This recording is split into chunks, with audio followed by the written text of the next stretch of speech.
Assalomu alaykum. Musofir kundaligi doirasida bir ibratli voqeani so'zlab bermoqchiman. Bir akamizning ayollari vafot etgani haqida xabar kelib qoldi.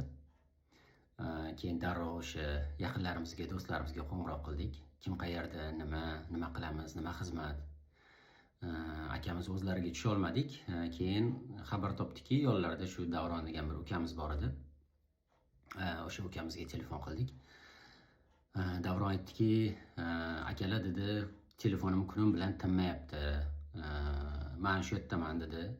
Ya'ni akamiz oldilaridaman. Yana ikkita-uchta do'stlarimiz nomini aytdi. Xavotir olmanglar, xudo xohlasa yonlaridamiz. Ozgina shunaqa yugur-yugurlari bor ekan. Endi bu yerda o'sha Shvetsiyada boshqacharoq o'sha ko'mish marosimlari bo'ladi. Xullas shunaqa ozgina harakatlarimiz bor, lekin ta'ziya kunini aytamiz. Xudo xohlasa ta'ziyada ko'rishamiz. Xavotir olmanglar, hammasi yaxshi dedi. Xo'p dedik, xotirjam bo'ldik. Keyin o'sha ta'ziya kuni keldi, ko'pchilik bo'lib yig'ilib bordik. Endi o'sha uylariga bordik. Hammamiz yig'ilib kelinoyimiz haqlariga duo qildik. Endi sukut saqlab o'tiribmiz, akamizga dalda bo'lib. Ozgina jimlikdan so'ng akamiz gap boshlab qoldilar. Ya'ni ayollari haqida shunaqangi bir chiroyli balog'at bilan gapiryaptilarki, biz do'st edik, bir-birimizga suyanchiq edik, bir-birimizga juda ham o'rganib qolgandik. U menga juda ko'p xizmat qildi. O'sha xasta bo'lgan chog'larda ham, yotib qolgan chog'larda ham talab ilmlariga dars berdi, ma'rifat ulashdi. Doim mendan so'rardi, adasi, sizni rozi qila olmadim, sizni xizmatingizni qila olmadim. Mendan rozi bo'ling, farzandlarimni sizga topshirdim. Shu gaplarni ko'p aytdi. Endi shunaqangi bir samimiyat bilan gapiryaptilarki, u yerda o'sha ta'ziyada manaman degan o'zbekning yigitlari o'tiribdi. O'sha qiyinchiliklarda irodasi metindek sinalgan, temirdek mustahkam,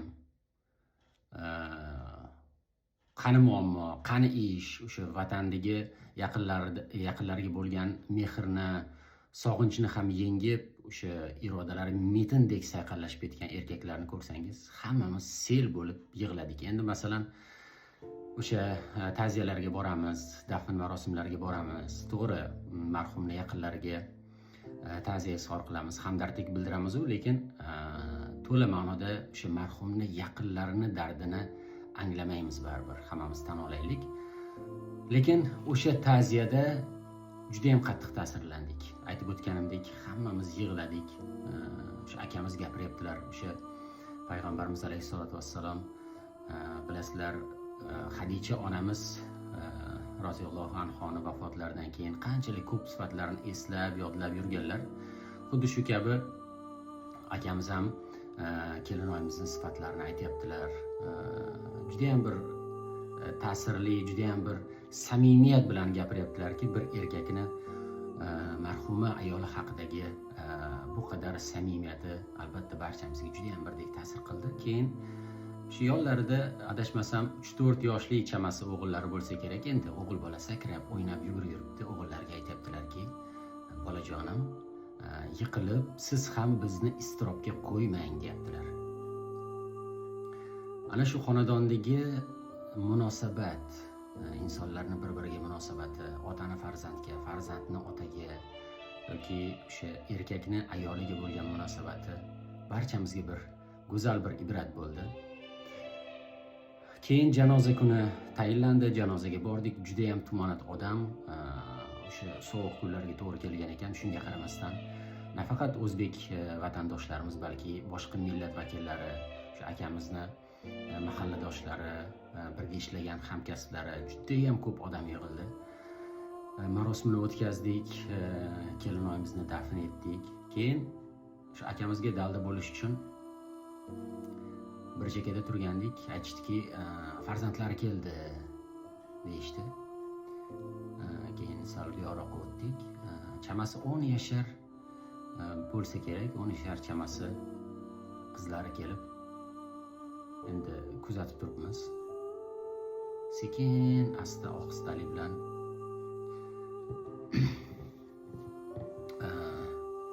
shu onalarini qabrga yaqinlashib, yana qabrni aylanib o'tyaptilar, qizlari o'tyaptilar-u, shu onamga ozor berib qo'ymayapmanmikan degan maqsadda ohista o'sha qabrni atrofini aylanib, shu oldilariga kelganda shunda qo'llari bilan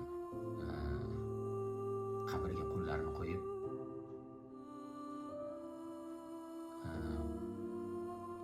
endi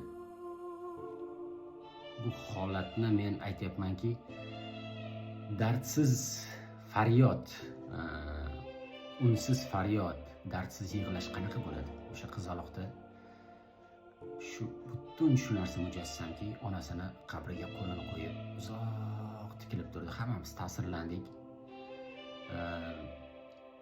Ya'ni o'sha musibatlarda qanday go'zal sabr qilish kerak ekanligi, o'sha bir qizaloq onasiga bo'lgan, marhuma onasiga bo'lgan munosabatida namoyon bo'ldi. Darhol akamiz qizlarning oldilariga borib, boshlarini silab nasihat qilgan bo'ldilar. Xullas, janozadan qaytyapmiz, hammamiz jimmiz. Hammamiz xayolimizda o'sha bo'lib o'tgan voqeadan olingan ibrat. Aytmoqchimanki, shu birgina musofirning hayotida bo'lgan ana shu voqea, ta'ziya yoki bir shu muslima, mo'mina ayolning vafoti va o'sha janozadagi bo'lgan holatlar hammamizga go'zal sabrni namunasini ko'rsatdi.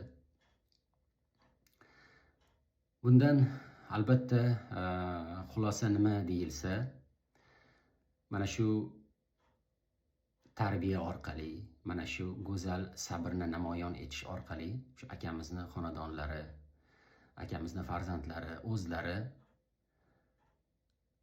chiroyli sabrlari orqali nafaqat o'zlari ajr va savob oldilar, balki bizga ham juda ham bir ajoyib ibrat ko'rsatib ketdilar.